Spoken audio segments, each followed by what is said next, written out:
Welcome gamers to Prison Architect.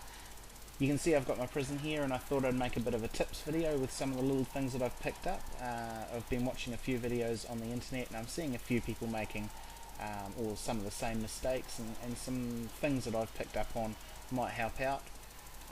Number one, I think it's pretty important on your kitchen you always have a door that is staff only, so it stops the prisoners getting in and just grabbing a knife out of the cookers whenever they want to, and they will. That's exactly where they get all their shanks from. Another one I see is all of these guys here. I'm just going to slow it down a bit.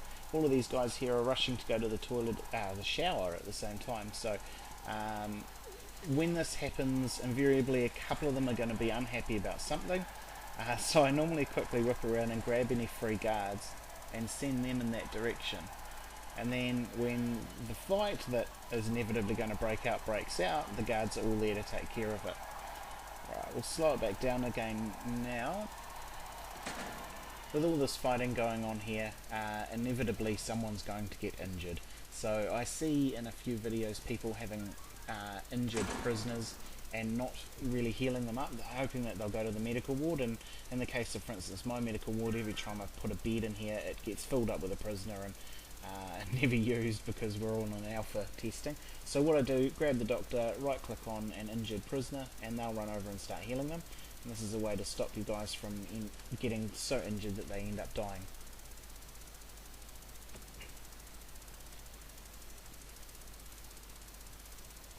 So yeah, the docs are running in there and getting it sorted out.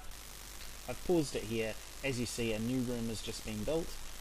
I'm just extending onto my main area here, and the lights are getting ready to be installed. First thing I do every time is just quickly uninstall all the lights. As you can see through my prison, there's very few lights running, but they light up such a massive area.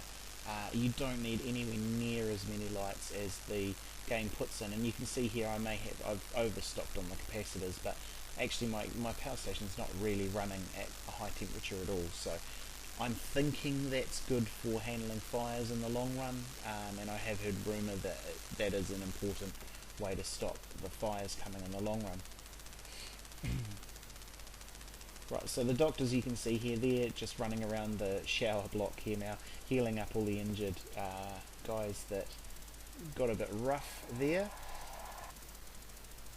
So I've fast forwarded on ahead here, and you'll see that it's free time. A few of the prisoners have, or a couple of the prisoners have run across, and they're standing in front of the door. They're waiting to get through it because they want to grab knives out of the cookers. So I'll put it back into normal mode here, and you'll see, yeah, a couple of the guys now are there. So as soon as a cook goes through here, and this is the good thing about having that door locked, is you can see so blatantly when a prisoner's going in there, so you can just wait for them to get the knife and get the guards onto searching them. It's a great way to spot them grabbing those knives, so that you don't have to worry about it later on. Another little tip on the deliveries area, you can see I've made the deliveries area larger, but I've also pulled it back from the road. So when you're at a point where you've got no money like I have, and you've built as many cells as you have prisoners, you can't really accept any more prisoners in because it would just be too much. What I do is I downsize my deliveries area, take it away from the road here. So if we go into deliveries, we can expand that again just by simply highlighting out here, and the prisoners will be dropped off. But if you do this, right click or hold down your right mouse button, it gets rid of that little area of deliveries, and the prisoners don't actually get dropped off, they just carry on driving. So it's a good way of stalling the prisoner deliveries so that you can get the prison back under control again. Now one last little tip I see is in rooms like this where you've added something on and you don't know how to integrate that into your current room. So what you do is you write over the brick wall with a concrete floor, which is this tile over here.